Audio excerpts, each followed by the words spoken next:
ஓடி விளையாடு ஓய்ந்திருக்கலாகாது. அதுக்கு தான் சூப்பர் சரவணா ஸ்டோர்ஸ்ல சம்மருக்கு ஆடைகள் வாங்கும் போது அவுட்டோர் கேம்ஸ் ஃப்ரீ. ஓடு ஆடு விளையாடு சூப்பர் சரவணா ஸ்டோர்ஸ் சம்மர் கோடையை கொண்டாடலாம். விஜய் தோற்றால் கட்சி அவங்க சதி வேலைகள் செய்யக்கூடிய நபர்கள். ஆதவர்ஜுனாக்கே ஒரு பிரச்சாரத்துக்கு வரலங்க. சென்னையிலே நீங்க ஒரு ரோட் ஷோ தான் நீங்க நடத்துறீங்க. ஒரு 5 நிமிஷம் பேசுறதுல ஒன்றும் பிரச்சனை இல்லையே. அந்த கான்பிடன்ட் இல்லை. இருந்திருந்தா 2 தொகுதி தேவை கிடையாது. எந்த தொகுதியிலும் கட்டமைப்பு கிடையாது. விஜய்க்கு ஃபேப்ரிகேட் பண்ண கூட்டம் மட்டும்தான் அங்க இருக்கு. காலையில ஒரு பட்டுவாடா, மதியானம் ஒரு பட்டுவாடா, சாயந்தரம் ஒரு பட்டுவாடா. வெற்றி அடையத்துக்கு உதவுமா?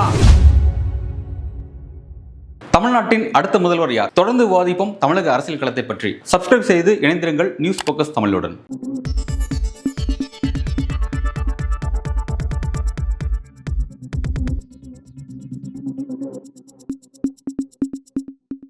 நியூஸ் போக்கஸ் தமிழ் நேயர்களுக்கு வணக்கம். இன்று நம்மோடு இணைந்திருக்கும் சிறப்பு விருந்தினர் அரசியல் விமர்சகர் சேக்குவேரா சிவசங்கர் அவர்கள். வணக்கம் சார். வணக்கம். தமிழக வெற்றி கழகத்தின் தலைவர் விஜய் அவர்களுக்கு பிரச்சாரம் செய்வதற்காக இன்னைக்கு சென்னையில் டி நகரும் எழும்பூரும் ஒதுக்கி இருந்தாங்க. இப்போ டி நகரை பொறுத்த வரைக்கும் இது புஷி ஆனந்துக்கு ஆதரித்து பிரச்சாரம் செய்வதற்காக ஒதுக்கப்பட்டிருந்த சூழலையும் வெறும் ரோடு ஷோ மட்டும் நடத்திட்டு பேசாம விஜய் கடந்து போயிருக்காரு. என்ன காரணம் சார்? பின்னணி என்ன? இது விஜய் முதல்ல அரசியல் கணக்கு தெரியாம யாராவது சொன்னதை நம்பி நின்றுட்டாரான்னு தெரியல. மைனாரிட்டிகள் வாக்குகள் பெரம்பூர் கிடைக்கும். ஏன்னா அங்கே பார்த்தீங்கன்னா ஒரு சராசரியாக ஒரு 20-25% பார்த்தீங்கன்னா கிறிஸ்டியன் இருக்கிறாங்க. ஒரு 10 ஒரு 15% பார்த்தீங்கன்னா பெரம்பூர் தொகுதியை சொல்லிட்டு நாங்கள் போகிறேன். அங்கே பார்த்தீங்கன்னா இஸ்லாமியர் இருக்கிறாங்க. இது உங்களுக்கு பெரிய பலம் இது அப்படின்னு சொல்லியிருப்பாங்க போல இருக்குன்னு நினைக்கிறேன். இப்போது ஒரு கட்டத்தில் பார்த்தீங்கன்னா அங்கே பிரச்சாரங்களை சரியாக முன்னெடுக்காதனாலும் அங்கே உள்ள மக்கள் ஏற்கனவே திமுக தொடர்ச்சியாக வாக்களித்த மக்கள்ன்றதுனாலையும் அது இன்றைக்கி நேற்று கிடையாது. பெரம்பூர் தொகுதியை பொறுத்த வரைக்கும் அது திமுகவுடைய கோட்டைன்னு சொல்லலாம். அந்த கோட்டை ஒரே ஒரு முறை 2 முறை தகர்க்கப்பட்டது உண்மைதான். ஆனாலும் மீண்டும் பார்த்தீங்கன்னா அங்கே திமுக தான் ஆட்சி இருப்பாங்க. அதில் தான் கம்யூனிஸ்டுகளுக்கு அந்த தொகுதி கைமாறும். இப்படி தான் நடந்திருக்கு கடந்த காலத்தில். அதனால் இந்த இடத்துல விஜய் ஏதோ ஒரு அரசியல் ரீதியாக ஒரு கணக்கு தப்பாக போடிட்டார். அப்போ விஜய் இன்னொரு பக்கம் திருச்சியில் நின்னாலும் திருச்சியிலையும் பார்த்தீங்கன்னா ஒரு பெரிய அவருக்கு ஒரு ஆதரவாக இருக்கிற மாதிரி தகவல்களே இல்லை. அப்போ அந்த 2 தொகுதியிலுமே விஜய் தோற்பாருன்ற மாதிரி ஒரு சூழ்நிலை இருக்கும்போது ஏற்கனவே தோல்வி பயத்தில் தான் அவர் திருச்சியில் போட்டதே. அப்போ இது இன்னும் கொஞ்சம் தோல்வி உறுதியானதுனால மற்ற தொகுதிகளில் நிற்கக்கூடிய அந்த வேட்பாளர் பார்க்கும்போது பார்த்தீங்கன்னா இப்போ செங்கோட்டை நிற்கிறாருன்னா அது ஒன்றும் அவருக்கு பெரிய இம்பேக்ட் இல்லை. ஏன்னா அவர் இன்னொரு கட்சியிலேருந்து வந்தவர். அவர் பார்த்தீங்கன்னா எப்போவுமே அந்த திறமை கிடையாது அவருக்கு. அதாவது ஒரு கட்சியே கபலீகரம் பண்ணக்கூடிய அளவுக்கு திறமை இருந்தால் ஏன் அவர் அதிமுகவே பார்த்தீங்கன்னா கபலீகரம் பண்ணிருக்கலாம், கைப்பற்றியிருக்கலாமே. அது கிடையாது. அப்போ அவரால் சிக்கல் கிடையாது. ஆனால் ஆதவர்ஜுனாவும் புஷி ஆனந்தும் அப்படிப்பட்ட நபர்கள் கிடையாது. அவங்க சதி வேலைகள் செய்யக்கூடிய நபர்கள். அவங்க வெற்றி பெற்றாங்க. அவங்க அதாவது ஆதவர்ஜுனாவும் புஷி ஆனந்தும் வெற்றி பெற்று விட்டு விஜய் தோற்றால் கட்சி தன் கட்டுப்பாட்டிலேருந்து கைமாறிடும். அந்த ஒரு அச்சம் விஜய்க்கு இருக்குது. ஸோ அதனுடைய அடிப்படையில் ஸ்ட்ராட்டஜிஸ்ட் ஜான் ஆரோக்கியசாமி பெரிய தீவிரமான ஒரு பிரச்சாரத்தை மேற்கொள்ள வேணாம். இந்த இடத்துல இந்த தொகுதிகளில் டி நகராக இருக்கட்டும் அல்லது பார்த்தீங்கன்னா வில்லிவாக்கம் தொகுதியாக இருக்கட்டும் தீவிர பிரச்சாரங்களை மேற்கொள்ள வேணாம். ஒரு அதே சமயத்தில் நீங்கள் போகாமல் இருக்க முடியாது இல்லையா? பரவலாக இப்போ 1000 விளக்கில் இவர் நிற்கிறாரு, ஜேசிடி பிரபாகரன். ராஜ்மோகன் எக்மோரில் நிற்கிறாரு. இந்த சைடில் ஆர்கே நகரில் பார்த்தீங்கன்னா மரியம் நிற்கிறாரு. இந்த மாதிரி இருக்கும்போது கேட்டால் நீங்கள் பரவலாக எல்லாருக்கும் போகும்போது நீங்கள் போயிருங்க. தனி கவனம் செலுத்தி அவங்க வெற்றி பெறதுக்காக நீங்கள் பெருசாக நீங்கள் உடைக்க புஷி ஆனந்தோ ஆதவர்ஜுனோ வெற்றி பெற்றால் அது தாவேக்காக்கு தானே கூடுதல் பலமாக இருக்கு. தாவேக்காக்கு பலம் இருக்குன்றது இப்போ நான் கேட்குறேன். பார்த்தீங்கன்னா ஒரு காலகட்டத்தில் என்டி ராமராவ் என்ன செஞ்சுட்டாரு, முழுமையாக நம்பி தன் மருமகன் கிட்ட நான் சொன்ன தன்னை மீறிய ஒரு சக்தி கிடையாது அப்படி சொல்லி காங்கிரஸில் இருந்த மருமகனை சந்திரபாபு நாயுடு கொண்டு கட்சியில் போட்டு முழு பொறுப்பு கொடுத்துட்டு அவர் தனிப்பட்ட வாழ்க்கையில் சிவபார்வதியோட அவர் இணக்கமாக அப்படி இருந்த காலகட்டத்தில் மொத்த கட்சியுமே எங்கே போயிடுச்சுன்னு கேட்டிங்கன்னா மருமகன்கிட்ட போயிடுச்சு. காரணம்னா மருமகன் தான் எல்லா வேட்பாளர்களையும் வந்து தேர்வு செஞ்சது. எம்எல்ஏக்களை வந்து வேட்பாளர் தேர்வு செஞ்சு வெற்றி பெறத்துக்கு எல்லா வேலைகளும் செஞ்சது மருமகன் தான். எந்த தொகுதியில் யார் நின்னாங்கன்னு கூட என்டி ராமாராவுக்கு தெரியாது. அதே நிலையில தான் இன்னைக்கு வந்து விஜய் இருக்கிறாரு. யாராவது நீங்கள் வந்து 234 வந்து வேட்பாளரை கேளுங்க, பேரை சொல்லுங்க. 233 சொல்லுங்க பார்க்கலாம். 33 ஒரு 10 வேட்பாளரை வந்து பார்த்தீங்கன்னா நான் சென்னையில் அந்த அறிமுகம் இல்லை, அதாவது இந்த நெருங்கிய வட்டாரம் அல்லாத ஒரு குறிப்பிட்ட மாவட்டங்களுக்கு ஒரு 4 எம்எல்ஏ வேட்பாளர்களை சொல்லுங்க பார்ப்போம். விஜய்க்கு தெரியாது. மாவட்டத்துக்கு 4 பேர், இல்லை மாவட்டத்துக்கு 2 பேர், எல்லா மாவட்டத்திலும் சொல்லுங்க பார்க்கலாம். எந்தெந்த தொகுதியில் யாருன்னு தெரியாது. திட்டமிட்டே தான் வந்து கூட்டத்தில் பேசாமல் விஜய் அவாய்ட் பண்ணுறாருன்னு சொல்கிறீங்க. திட்டமிட்டு ஸ்ட்ராட்டஜிஸ்ட் சொன்ன அடிப்படையில் தான் வந்து இன்னும் சொல்லப்போனால் பிரச்சாரத்துக்கே போக வேணாம்னு சொல்கிறது ஸ்ட்ராட்டஜி தான். ஆனால் அந்த ஸ்ட்ராட்டஜியை வந்து பார்த்தீங்கன்னா மக்கள் மத்தியில் ஏற்றுக்கும் போது பாருங்கள், ஆதவ அர்ஜுனாக்கே ஒரு பிரச்சாரத்துக்கு வரலைங்க, ராஜ்மோகனுக்கே பிரச்சாரத்துக்கு வரலைங்க, புஷி ஆனந்துக்கே பிரச்சாரத்துக்கு வரலைங்க அப்படின்னு சொல்லிட்டீங்க இல்லையா? அப்போது பிரச்சாரத்துக்கு போகிற மாதிரி இருக்கணும். ஆனால் அங்கே பெருசாக பேச வேண்டாம். எதுவும் பேசலாம்ல, மைக்கு பிடிச்சி பேசலாம்ல. இப்போ அவர் என்ன பண்ணுறாரு, ஏதோ ஒரு சொல்கிறாங்கல்ல வந்து பார்த்தீங்கன்னா வந்து பேசாத படத்தை ஓட்டுற மாதிரி தான் அவர் வந்து போயிட்டே இருக்கிறார். இது சராசரியாக எல்லாருக்கும் பண்ணுறது தான். இப்போ நீங்கள் வந்து ஒரு கட்சி தலைவர் நீங்கள் பார்த்தீங்கன்னா அது முதலமைச்சர் மு க ஸ்டாலினாக இருக்கட்டும், எடப்பாடி பழனிசாமியாக இருக்கட்டும், திருமாவளவனாக இருக்கட்டும், சிவன், நீங்கள் போனால் கூட அங்கே வந்து பார்த்தீங்கன்னா வழிநெடுக்கும் பிரச்சாரம் பண்ணுறது ஒன்று இருக்குது. ஆனால் ஒரு குறிப்பிட்ட பாயிண்ட்டில் நின்று வந்து பார்த்தீங்கன்னா வந்து ஒரு 5 நிமிஷம் பேசுறதுல ஒன்றும் பிரச்சனை இல்லையே, யாரும் அதுக்கு தடை சொல்லவே இல்லையே. வெறும் ரோட் ஷோ மட்டும் நீங்கள் நடத்திட்டு போகிறீங்கன்னா சென்னையிலே நீங்கள் வெறும் ரோட் ஷோ தான் நீங்கள் நடத்துறீங்க.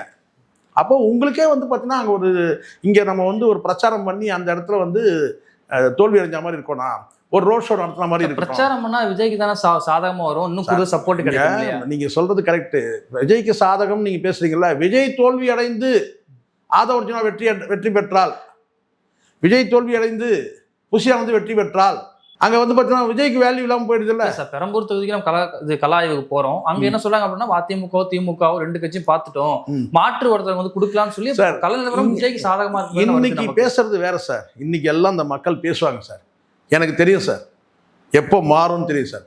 தேர்தலுக்கு 2 நாளுக்கு போது பார்த்தீங்கன்னா மாறும் சார். தேர்தல் அன்னைக்கு மாறும் சார். காரணம்னா இங்கே வந்து பார்த்தீங்கன்னா வந்து பணமும் தேர்தலில் வந்து இப்போ போட்டியிடுறது வந்து பார்த்தீங்கன்னா கேண்டிடேட்ஸ் ஒன்லி. பணம் எப்போ போட்டிடும்? தேர்தலுக்கு 1 நாளுக்கு முன்னாடி போய் பாருங்க. நீங்கள் இந்த சொன்ன வாய்கள்லாம் என்னெல்லாம் பேசுதுன்னு பாருங்க. நீங்கள் பொதுவான ஒரு வார்த்தை இருக்குது, நான் இல்லைன்னு நான் மறுக்கவே இல்லை. என்னன்னு கேட்டிங்கன்னா, நாங்கள் 2 முறை மாற்றி ஓட்டு போட்டீங்க. சரி 2 தடவை போடுங்க. ஏன் போன தடவை சீமான் வந்து போட வேண்டியது தானே? சீமான் அதே பெரம்பூர் தொகுதியில் வந்து நாம் தமிழர் கட்சி இப்போ வந்து வாக்கு வந்து பார்த்தீங்கன்னா 23,000 வாக்கு பெரம்பூரில். அப்போ என்ன 2 தடவை மாறி போட்டிங்கல்ல? போன தடவை வந்து பார்த்தீங்கன்னா மாற்றி போட்டு வந்து பார்த்தீங்கன்னா வந்து நாம் தமிழர் வேட்பாளர் ஜெயிக்க வைக்க வேண்டியது தானே? விஜய்க்குன்னு கிடையாது. விஜய் ஒரு நடிகனாக பார்க்கும்போது பார்த்தீங்கன்னா வந்து நாங்கள் வந்து வாக்களிப்போம்னு சொல்கிறது வேற. அது வாங்க தான் போகிறாரு. 5% 10% வாங்க தான் போகிறாரு அந்த ஓட்டு. நான் அதை இல்லைன்னு சொல்ல. ஆனால் வெற்றி பெற வைக்கிற அளவுக்குன்னா அங்கே கடைசி நேரத்தில் பல அரசியல்கள் இருக்குது. பண அரசியல் இருக்குது, சாதி அரசியல் இருக்குது, ஊர் அரசியல் இருக்குது, தெரு அரசியல் இருக்குது. காரணம் விஜய்க்கு வந்து கட்டமைப்பு கிடையாது. எந்த தொகுதியிலும் கட்டமைப்பு கிடையாது விஜய்க்கு. 233 தொகுதியிலும் விஜய்க்கு வந்து கட்டமைப்பு கிடையாது, களப்பணி கிடையாது. விஜய் களப்பணியில் தான் வந்து பார்த்தீங்கன்னா, ஆனால் இங்கே வந்து பார்த்தீங்கன்னா களப்பணியில் இருக்கிற கட்சிகளுக்கே வந்து பார்த்தீங்கன்னா வந்து வாக்குகள் கிடையாது. இப்போ வந்து களப்பணியில் இருக்கக்கூடிய வந்து நாம் தமிழர் கட்சிக்கு வந்து பார்த்தீங்கன்னா 23,000 தாண்டி ஓட்டு லாஸ்ட் டைம் விழல. கமலஹாசன் வந்து பார்த்தீங்கன்னா களப்பணியே இல்லை, 13,000 ஓட்டு வாங்கியிருக்காரு பெரம்பூர் தொகுதியில். அப்போது இந்த இடத்துல வந்து பார்த்தீங்கன்னா நடிகன்ற முறையில் வந்து பார்த்தீங்கன்னா ஒரு நம்பிக்கை, நடிகன் மீதான ஒரு நம்பிக்கை, அது வந்து ஒரு குறிப்பிட. ஆனால் வெற்றி அடையிறதுக்கு உதவுமா? கடைசி நேரத்தில் இன்னும் சொல்லப்போனால் வந்து எல்லாரும் ஒரு ஆயுதம் எடுத்தாங்கன்னா நீங்களும் அந்த ஆயுதத்தை எடுக்கணும். ஆனால் அந்த இடத்துல வந்து பார்த்தீங்கன்னா இப்போ நாம் தமிழ் வந்து பணம் என்ற ஆயுதத்தை எடுக்க மாட்டாங்க. காரணம் அவங்க கொள்கை குறுக்க நிற்குது. ஆனால் உங்களுக்கு அப்படி கிடையாது. நீங்கள் திராவிட கட்சிகளுக்கு ஈக்குவலாக எல்லாமே பண்ணுறீங்க. எல்லா அரசியலும் நீங்கள் திராவிட இயக்க அரசியலை நீங்கள் அப்படியே காப்பி அடிக்கிறீங்க. பிரச்சார உத்திகள் கூட பார்த்தீங்கன்னா நீங்கள் வந்து பவன் கல்யாணம் காப்பி அடிக்கிறீங்க. அப்போ உங்களுக்குன்னு தனித்தன்மை எதுவுமே கிடையாது, தனித்துவம் கிடையாது.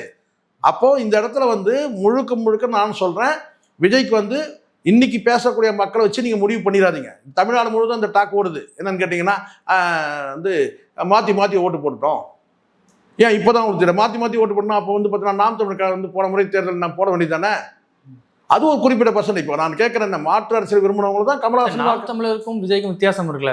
விஜய் அந்த வித்தியாசம் மாற்றி பேசுகிறாங்க. அந்த வித்தியாச ஸ்கேல் சொல்லுங்கள், அந்த வித்தியாசத்தோட ஸ்கேல் சொல்லுங்கள். ரைட், நீங்கள் சொல்கிற மாதிரி ஒத்துக்கிறேன். விஜய்க்கு வந்து ஒரு பார்வை இருக்குது, வந்து பார்த்தீங்கன்னா சீமானுக்கு ஒரு பார்வை இருக்குது, வந்து பார்த்தீங்கன்னா கமலஹாசன் ஒரு பார்வை இருக்குது, சீமானுக்கு ஒரு பார்வை. சீமானுக்கு கவர்ச்சியான பிம்பம் இல்லை, சரிங்களா? அப்போ அவருக்கு வந்து பார்த்தீங்கன்னா நடிகனை காட்டினா அவருக்கு வந்து என்ன செஞ்சிருக்காங்க, வாக்குகள் குறைஞ்சி தானே இருக்கணும். அவங்க 13,000 வாக்கு பெறுறாரு, சீமான் 23,000 வாக்கு பெறுறாரு. எப்படி அதே பெரம்பூர் தொகுதியில்? அப்போ நடிகன்னா அப்போ வந்து பார்த்தீங்கன்னா ஒரு வாக்கு கூட தானே வந்து வைப்பார். சீமானை காட்டினா வந்து அறிந்த முகம் தானே கமலஹாசன். பிரச்சனை இப்போ அது கிடையாது. எவ்வளோ வந்து பார்த்தீங்கன்னா மக்களை நீங்கள் கவர்ந்துருக்கிறீங்க கிடையாது, ஓட்டு போடும்போது தான் பிரச்சனைங்க. நீங்கள் மக்கள் கவர்ந்துருக்குது வேற, ஆனால் ஓட்டு போடும்போது அங்கே வந்து பார்த்தீங்கன்னா முன்னாள் வந்து பார்த்தீங்கன்னா வந்து எவ்வளோ பணப்பட்டுவாடா நடக்குது. இப்போ எல்லாரும் எடுத்து ஊற்றினா நீங்களும் பணம் ஊற்றியே எடுக்கணும். இப்போ சீமான் ஏன் பணம் ஊற்றி எடுக்கிறேன்னு கேட்டிங்கன்னா வந்து அவங்க கொள்கை நிலைப்பாட்டில் உறுதியாக நிற்கிறாங்க. ஆனால் நீங்கள் திராவிட இயக்கங்களுக்கு சமமாக நீங்கள் அரசியல் பண்ணும்போது அங்கே பணத்தை எடுப்பீங்க. அப்போ அங்கே பணமும் கூட மோதும். கடைசியாக இப்போ எனக்கு வந்த தகவலே வந்து பார்த்தீங்கன்னா வந்து 5 கோடி 10 கோடி செலவு பண்ணுறதுலாம் தாண்டி இப்போ வந்து பார்த்தீங்கன்னா எலெக்ஷன் கமிஷன் கண்ணை மூடிட்டாங்கன்னா இவங்க எவ்வளோ வேணால் செலவு பண்ணுவாங்க. அப்படி தான் அங்கே வந்து வில்லிவாக்கம் தொகுதியை பொறுத்த வரைக்கும் இருக்குது. ஒரு ஓட்டுக்கே 15,000 15,000 20,000 ஒரு ஓட்டுக்கு கொடுக்குற அளவுக்கு இன்றைக்கி வந்து வில்லிவாக்கம் தொகுதி இருக்குது சார். உண்மை இது. நீங்கள் வேணால் விசாரிச்சு பாருங்கள்.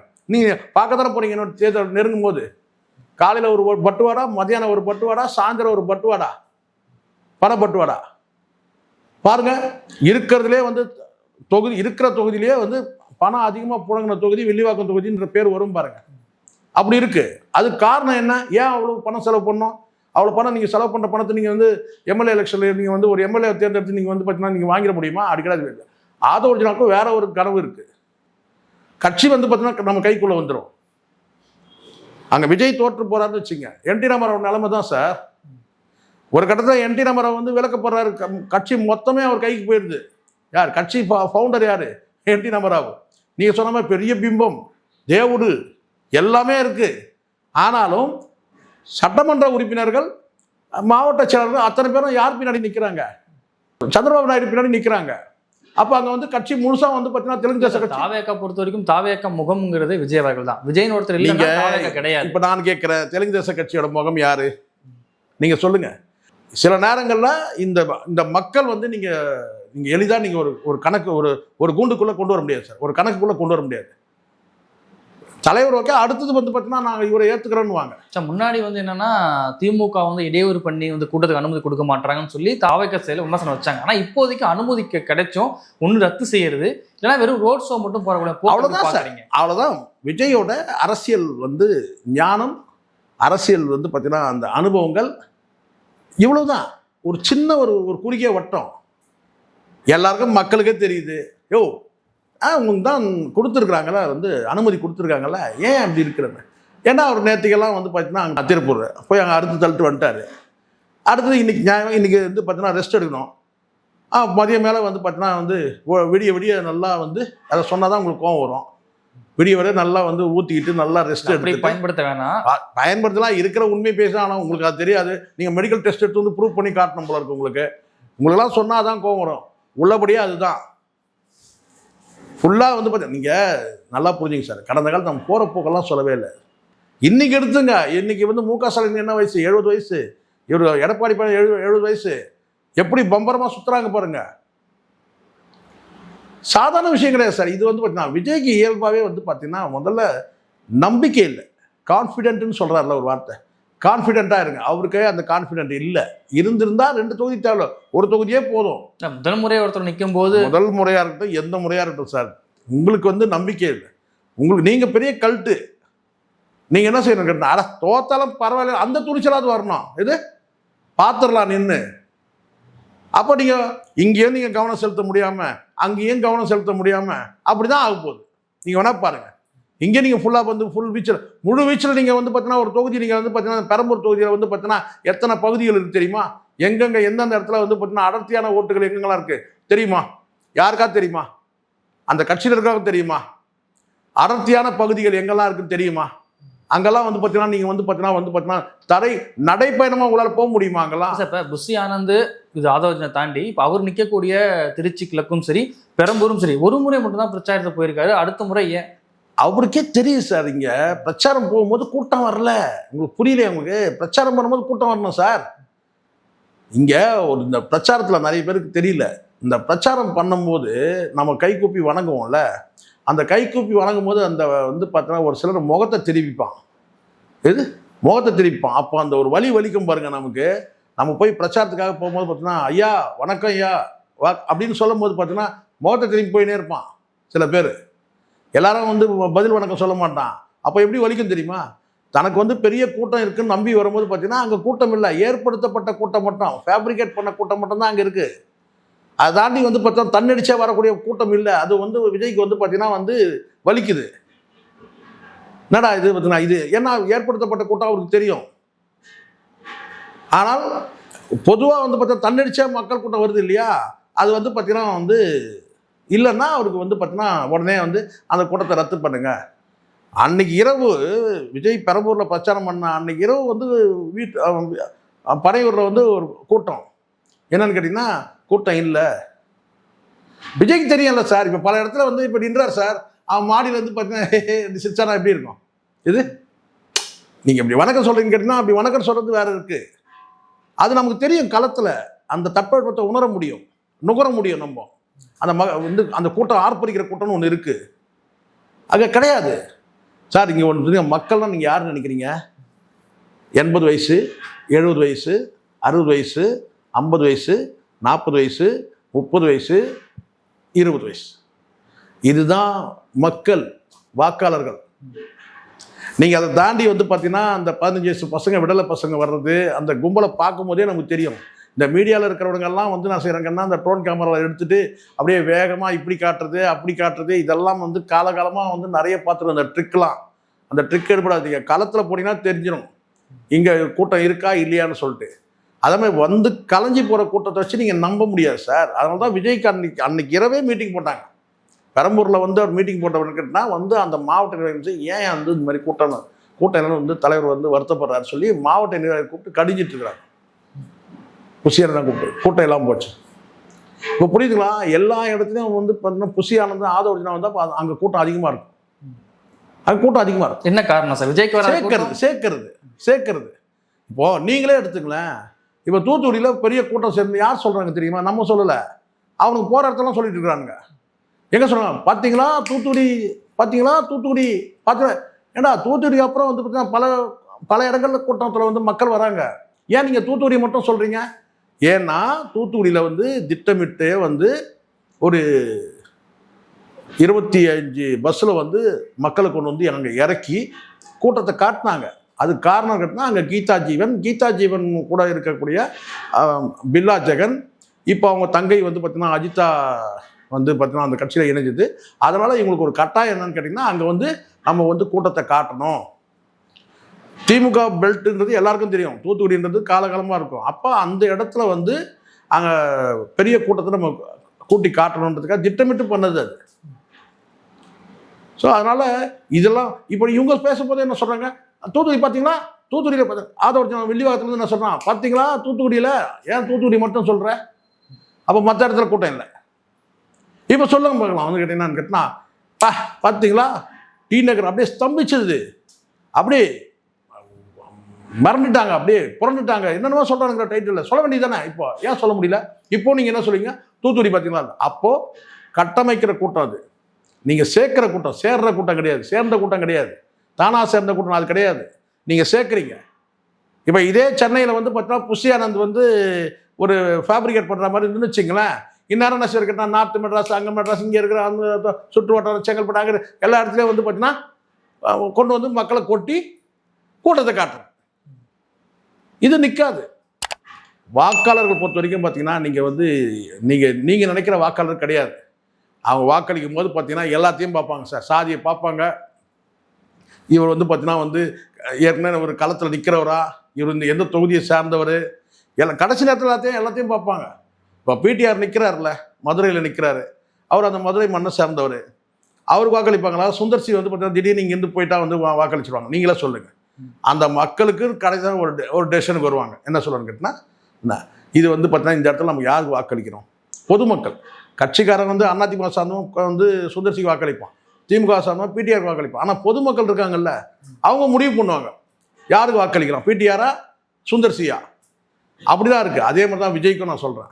தாவேக்காவை சேர்ந்த தொண்டர்கள் அல்லது வந்து பார்த்தீங்கன்னா விஜய் வந்து மதம் சார்ந்த நபர்கள் கூட பார்க்கலாம். ஆனால் பொதுமக்கள்னு ஒரு வாக்கு இருக்குது பார்த்தீங்களா, அவங்க டிசைட் பண்ணுவாங்க நம்ம வந்து விஜய்க்கு போகிறதா வேணாமா. இங்கே ரசிகர்கள் வேணும் பார்த்தீங்கன்னா அஜித் ரசிகர்கள் ரஜினி ரசிகர்கள் என்ன பண்ணுவாங்க, அதனால் இந்த கூட்டத்தை காட்டிலாம் வந்து ஏமாற்ற முடியாது சார். அந்த மாதிரி கூட்டத்தை காட்டி கலைஞரே சொல்லியிருக்காரு ஒரு பீரியடில், எம்ஜிஆர் பீரியட், அதெல்லாம் அந்த டயலாக்லாம் உங்களுக்கு தெரியாது. நல்லா பேசணும்னு சொல்லிட்டு கை தட்டிட்டு போயிருங்க, ஓட்டை கொண்டு போய் ரெட்டையிலைக்கு போட்டு போயிருங்கன்னு கலைஞர். இன்றைக்கி சீமான் பேசுகிறார விரக்தியில் ஒரு ஒரு வேதனையில் பேசுகிறாருல, அதெல்லாம் வந்து ஒரு பீரியடில் வந்து பார்த்தீங்கன்னா வந்து கலைஞர் பேசுனது என்ன பேசுனாருன்னா, நல்லா பேசணும்னு சொல்லி கை தட்டிட்டு போயிருங்க, போயிட்டு அதிமுகவுக்கு வாக்களிச்சுட்டு போயிடுங்க அப்படின்னு கடைசியாக வந்து பார்த்தீங்கன்னா பேச்சை முடிக்கும் போது சொல்லுவார். திருப்பூர்ல வந்து பிரச்சாரம் செய்த விஜய் அவர்கள் 4ஆம் கட்டமா சில தேர்தல் வாக்குறுதிகள்லாம் கொடுத்திருக்காரு. குறிப்பா வந்து கைத்தறி நெசவாளர்கள் வந்து 500 யூனிட் வந்து இலவச மின்சாரம், கூடுதல் விவசாயிகளுக்கான அந்த கடன் தள்ளுபடி, அப்புறம் அரசு ஊழியர்களுக்கு வந்து 5 ஆண்டுகள் வந்து தற்காலிகமாக பணியாற்றியிருந்தா நிரந்தரம் பண்ணுவோம்னு சொல்லி பல்வேறு வாக்குறுதி கொடுத்து, கூடுதலாக வந்து பழைய ஓய்வு திட்டத்தை கொண்டு வரக்கூடிய பரிசீலனை வந்து செய்வேன்னு சொல்றாரு. இது வந்து எடுபடும் நினைக்கிறீங்க? இல்லை, பரிசீலனைன்றதை விட நான் கரெக்டாக மதிப்பீடு செய்யப்படும்னு ஒரு வார்த்தை சொன்னார், நீங்கள் கவனிச்சிருப்பீங்கன்னு நினைக்கிறேன். அதாவது பல கோரிக்கைகள் அவர் சொல்கிறார் சார். பழைய ஓய்வூதியம்னு சொல்லும்போது மறுபரிசீலனை செய்து வந்து பார்த்தீங்கன்னா மதிப்பீடு வழங்கப்படும்னு சொல்கிறாரு. அதன் அடிப்படையில் மதிப்பீடு. ஸோ இதெல்லாம் வந்து ஒரு ட்ராக் பண்ணுறது தான். நீங்கள் ஸ்ட்ரைட்டாக நீங்கள் வந்து பார்த்தீங்கன்னா இந்த நாங்கள் வந்து பழைய ஓய்வூதிய திட்டம் வந்து அமுல்படுத்துவோம்னு சொல்கிறது ஸ்ட்ரைட்டு. ஆனால் அதை பரிசீலித்து மதிப்பீடு செய்வோன்றதெல்லாம் வந்து அப்படி இழுத்து விடுறது தான் அது சொல்கிறதுல தெரிஞ்சிடலாம் நீங்கள் இது வேலைக்காகுமா வேலைக்காகாதா அப்படின்னு சொல்லிட்டு. அது மாதிரி ஒரு கோரிக்கையுமே ஒரு வந்து கேட்டால் இப்போயாவது வந்து ஒரு வேணா இப்படி ஒரு திருப்தி பட்டுக்கலாம். என்னன்னு கேட்டால் இப்போது பரவாயில்லப்பா வந்து தூய சக்தி தீய சக்தின்னு சொல்லாமல் ஏதோ நான் இதை பண்ணுவேன் அதை பண்ணுவேன்னு சொல்கிறாரு. அதெல்லாம் சாத்தியம் இல்லையான்றதுலாம் வேற விஷயம். பகுதி பிரச்சனை கரெக்டாக முன்னெடுக்கிறோம். அதுதான் இப்போ இது ரொம்ப லேட் சார். இது எப்போ பண்ணிடணும் இதெல்லாம்? 2 வருஷம் தூங்கிட்டு கடைசி நேரத்தில் வந்து பார்த்தீங்கன்னா 17 ஓடி வருவான் பாருங்க. இது 2 வருஷம். இப்போது அந்த எக்ஸாமுக்கு ப்ரிப்பேர் ஆகிறதுன்னு ஒன்று இருக்குது சார். இந்த எக்ஸாமுக்கு ப்ரிப்பேர் ஆகிறதுன்னு ஒன்று கேட்டால் அந்த வருஷம் ஃபுல்லாக அந்த பசங்க வந்து படிக்காமல் இருந்துட்டு, நம்மலாம் கிட்டத்தட்ட அப்படி தான் வச்சுங்களேன். நம்ம வந்து இருக்கிறத உண்மையை சொல்லிவிடுவோம். நம்ம எப்பவுமே நம்மலாம் வந்து பார்த்தீங்கன்னா வந்து ஆரம்பத்துலேருந்து விட்டுட்டு கடைசியாக ஒரு 3 மாதம் 4 மாதம் இருக்கும்போது வந்து பார்த்தீங்கன்னா தேர்வு நெருக்க வரும்போது பார்த்தீங்கன்னா அப்போ தான் அந்த காலாண்டுக்கெல்லாம் பெருசாக படிவேன். அந்த அரையாண்டுன்னு ஒன்று இருந்துச்சு இப்போல்லாம் இருக்கான்னு தெரியல. காலாண்டு தேர்வு அரையாண்டு தேர்வுங்க. அந்த காலாண்டு தேர்வு அரையாண்டு தேர்வுலாம் விட்டுரும். அந்த 3 ஆண்டு தேர்வு வரும்போது பார்த்தா அந்த 3 மாதம் இருக்கும்போது முக்கி படித்து நினைக்கிறீங்கன்னா பாஸ் ஆகிடும். நம்ம அது சொடப்போ மட்டும் பாஸ் ஆகிடும். ஆனால் மதிப்பெண்கள் குறையும். இப்போ 3 மாதத்தில் படிச்சிருந்தா கூட பரவாயில்ல. விஜய் வந்து என்ன சரி கேட்டால் 15 நாள் 10 நாள் இருக்கும்போது படிக்கிறாரு. 3 மாதம் சார். 2ஆம் தேதி பிப்ரவரி மாதம் 2024 கட்சியை தொடங்கினார். நீங்கள் வேகம் எடுக்கணும்னு சொன்னால் எப்படி கொண்டு போயிடலாம். ஆனால் நீங்கள் என்ன பண்ணீங்க தெரியுமா? ஆகஸ்ட் மாதம் வரைக்கும் கோட் படம் ரிலீஸ்ன்னு சொல்லிட்டு அந்த பட வேலையிலேயே நீங்கள் இருந்தீங்க. கட்சிக்கான எந்த வேலையும் நீங்கள் செய்யவே இல்லை. அதுக்கப்புறம் நீங்கள் கொடி அறிவிப்பு விழா, அதுக்கப்புறம் என்ன பண்ணால் அப்பப்போ நீங்கள் பிரேக் எடுத்துகிட்டே இருந்தீங்க. உங்களுடைய பிரேக் தான் உங்களுக்கு வந்து பின்னடைவே. எவ்வளோ பிரேக் கடைசியாக இப்போ பாருங்கள் 10 நாள் இருக்கா, அதுக்கும் குறைவாக இருக்குது. இப்போ தான் நீங்கள் வந்து என்ன சரி கேட்டிங்கன்னா நெசவாளர் ஞாபகம் வந்துச்சு உங்களுக்கு. திருப்பூரில் போய் நெசவாளரை பற்றி பேசுகிறீங்க. இந்த அறிவு எங்கே இருந்திருக்கணும்? வேலூரில் பேசும்போது இருந்திருக்கணும்ல. ஒரு மாவட்டத்தில் என்னென்னலாம் பிரச்சனை இருக்குது பேசினாரா? அந்த மாவட்டத்தில் வந்து பார்த்தீங்கன்னா என்ன வந்து பார்த்தீங்கன்னா வந்து தொன்மை சார்ந்த விஷயங்கள் என்ன இருக்குது? பண்டைய காலத்தில் வந்து பார்த்தீங்கன்னா எந்த மன்னர் ஆண்டார், அந்த வரலாறு ஏதாவது. வேலூர் போனா பேசுறாரு, கன்னியாகுமரி போனா அந்த பிரச்சனை பேசுறாரு, அங்க முக்கிய தலைவர்கள்லாம் கூட்டிட்டு காட்டுறாரு.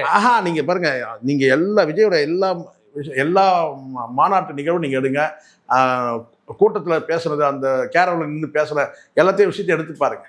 எங்கேயுமே வந்து பார்த்தீங்கன்னா அந்த பகுதி மக்கள் விஷயத்தை பேசியிருக்க மாட்டார். ஒரு குட்டி கதை சொல்கிறேன்னு கருமந்திரம் அப்புறம் நான் தான் சொல்லிடுவாங்க தான்.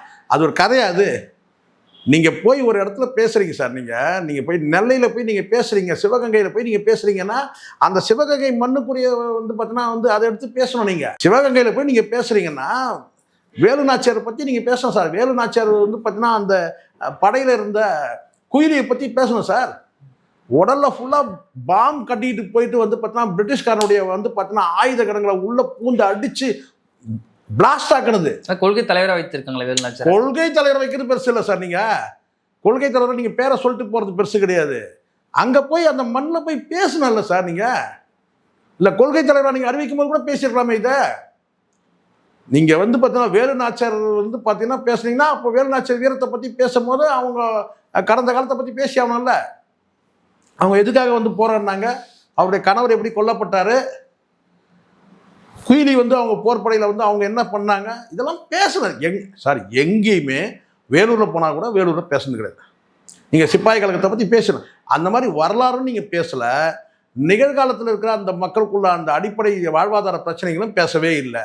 அந்த பகுதியில் என்ன வந்து இருக்கிற அமைச்சர்கள் வந்து பார்த்தீங்கன்னா வந்து பண்ண அடிச்சாட்டையங்களையும் நீங்கள் பேசவே இல்லை, அட்டகாசங்களையும் நீங்கள் பேசவே இல்லை. அதெல்லாம் பேசியிருக்கணும் சார். நீங்கள் பாருங்கள், ஒரு இடத்துல நீங்கள் ஒரு மாவட்டத்துக்கு போகிறீங்கன்னா அந்த மாவட்டத்தோட தொன்மை பற்றி பேசணும். பண்டைய காலத்தில் யார் ஆண்டவர் பற்றி பேசணும். கடந்த காலத்தில் இருக்கிற ஆட்சியாளர்கள் பேச வந்து அது திமுக அதிமுகன்னா அவங்க வந்து பண்ண வந்து அட்டுழியங்களை பற்றி பேசணும், ஊழல்கள் குறித்து பேசணும். அந்த பகுதியில் இருக்கிற அமைச்சர்கள் வந்து பார்த்தீங்கன்னா என்ன அட்ராசிட்டி அதை பேசணும்.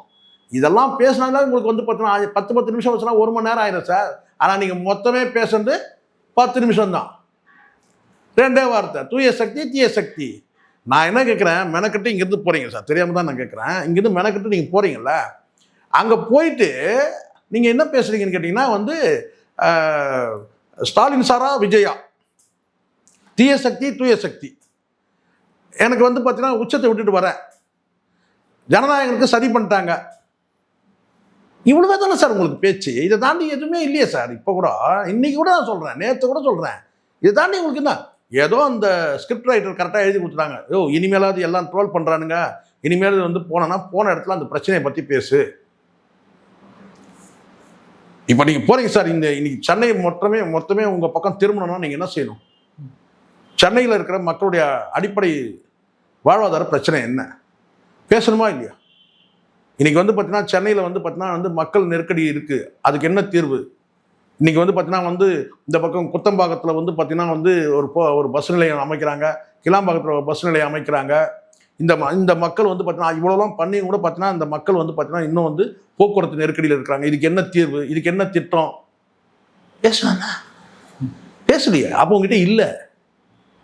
அப்போ இந்த சென்னை மாநகராட்சி இந்த ஏற்கனவே உங்களுக்கு பல திட்டங்கள் இருக்குது. இந்த சிங்கார சென்னைன்னு ஒன்று இருக்குது. அப்போ அந்த சிங்கார சென்னைக்கு இது வரைக்கும் இவங்க செலவிட்ட வந்து என்ன செலவிட்டாங்க, இவங்க இது வரைக்கும் என்ன பண்ணாங்க, முன்னெடுப்புகள் எடுத்தாங்க, என்ன திட்டங்கள்லாம் வந்து நிறைவேற்றம் பண்ணியிருக்கிறாங்க, சென்னை மக்களுடைய வாழ்வாதாரம் என்ன, புலம்பெயர்ந்து வாழக்கூடிய வந்து பார்த்தீங்கன்னா வந்து வாழக்கூடிய வந்து வேற்று மாவட்டங்கள்ந்து வரக்கூடிய வந்து பார்த்தீங்கன்னா இங்கே வந்து அவங்களுக்கு என்ன வந்து வேலைவாய்ப்பு இருக்குது, என்ன பிரச்சனைகள் இருக்குது, இதெல்லாம் பேசணும்ல சார். எதுவுமே பேசாமல் வந்து பார்த்தா இப்போ நீங்கள் இன்னும் சுத்தம். நேற்று போய்ட்டு திருப்பூரில் போய் நெசவாளர் அந்த ஒரு 4 கதையை விட்டு வந்துட்டேன். கேட்டால் வந்து பார்த்தீங்கன்னா நான் வந்து புத்தகமாக வெளியிடுவேன்னு சொல்கிறேன். எனக்கு தெரிஞ்சு நீங்கள் சொல்லுங்கள் சார், ஒரு தேர்தல் அறிக்கை வந்து குறைஞ்சபட்சம் மினிமம் 15 நாளைக்கு முன்னாடி வரணும், 1 மாதத்துக்கு முன்னாடி வெளியே வரணும். இல்லைனா வந்து பார்த்தீங்கன்னா இப்போ அது கூட இப்போ ரகசியமாகிடுச்சு. ஏன்னா என்னை பார்த்து நீ காப்பி அடிக்கிற, உன்னை பார்த்து நான் காப்பி அடிக்கிறன்ற மாதிரி வந்து பார்த்தீங்கன்னா இப்போ இதுவாகிடுச்சு. இப்போ நாம் தமிழ் எடுத்துக்கிங்கன்னா நீங்கள் வந்து பார்த்தீங்கன்னா 450 வரைவு அறிக்கை அவங்க வெளியிட்டாங்க. மற்ற கட்சிகள் நீங்கள் இந்த நிமிடம் வரைக்கும் ஒரு புதிய கட்சி சார், நீங்கள் இன்னொரு கட்சியெல்லாம் நீங்கள் எதிர்பார்க்க வேண்டிய அவசியமே இல்லை. உங்களுக்கான பார்வையை நீங்கள் வந்து சொல்லிட்டு போயிட்டே இருக்கணும். இன்னொரு கட்சி வந்து இப்போ அதிமுக திமுக போட்டி போடுறதுன்னா அது வேறு. நீங்கள் புதிய கட்சியின் போது பார்த்தீங்கன்னா இந்நேரம் உங்கள் வரைவு அறிக்கை வந்து பார்த்தீங்கன்னா பல பேர் கைகளில் போய் சேர்ந்துருக்கணும். செஞ்சீங்களா? செய்யலை. அப்போ எல்லா வகையிலுமே நீங்கள் வந்து பார்த்தீங்கன்னா பின்தங்கி இருக்கிறீங்க. நீங்கள் ஒரு கத்துக்குட்டி அரசியல் பண்ணுறீங்க. நேரடியாக சொன்னால் சரியான வார்த்தை, கத்துக்குட்டி அரசியல் பண்ணுறீங்க. தெளிந்த அரசியல் இல்லை உங்கள்கிட்ட. பல விஷயங்கள் பேச முடியும், நீங்கள் அதெல்லாம் பேசுறதுக்கு உங்களுக்கு வந்து பார்த்தீங்கன்னா வந்து போதிய அறிவும் கிடையாது. அதுக்கான அந்த வாய்ப்பு இருந்தாலும் அந்த வாய்ப்பை நீங்கள் தவற விடுறீங்க. உங்களுக்கு பார்த்தீங்கன்னா பிரச்சாரத்துக்கு வந்து உங்களுக்கு கொடுத்தாச்சு சார் பிரச்சாரம். இப்போது எடப்பாடி பழனிசாமி எடுத்துங்க சார், அவர் சரியாக பேசுகிறாரு, தப்பாக பேசுகிறாரு, தர டிக்கெட் லெவலுக்கு பேசுகிறாருன்றதெல்லாம் ஒரு பக்கம் இருக்கட்டும். ஆனால் கடைசியாக இப்போ ட்ரெண்ட் எப்படி வந்து நிற்குது இப்போ பார்த்தீங்களா? 10 நாளைக்கு முன்னாடி இங்கே நீங்களே சொன்னீங்க டிஎம்கே வெர்சஸ் டிவிகே அப்படி தான் பேசுனீங்க. இப்போ பார்த்தீங்கன்னா வந்து பார்த்தீங்கன்னா அப்படியே ட்ரெண்டு மாறுது பாருங்கள். டிஎம்கே வெர்சஸ் ஏடிஎம்கே அந்த ட்ரெண்ட் வருது. ஏன்னா அந்த அளவுக்கு பிரச்சாரத்தை வந்து வேகம் எடுக்கிறாங்க. ஒரு பகுதியில் மூளைக்கு பேசுகிறாங்க. ஆனால் நீங்கள் எங்கே உங்களுக்கு பயண திட்டங்களே வந்து பார்த்தீங்கன்னா திடீர்னு இப்படி இங்கே போகிறீங்க, சிவகங்கை போகிறீங்க, திடீர்னு திருப்பூர் போகிறீங்க, இந்த காரைக்குடி போகிறீங்க, அப்புறம் கேன்சல் ரத்து பண்ணிட்டு அப்புறம் ஒரு மூலையில் போயிட்டு நீங்கள் திருப்பூர் போகிறீங்க, இப்படி தான் இருக்குது. ஓகே சார், இவ்வளோ நேரம் நிகழ்வில் கலந்து கொண்டு பல்வேறு கருத்துக்களை இப்போ நமக்கு நன்றி சார். நன்றி சார்.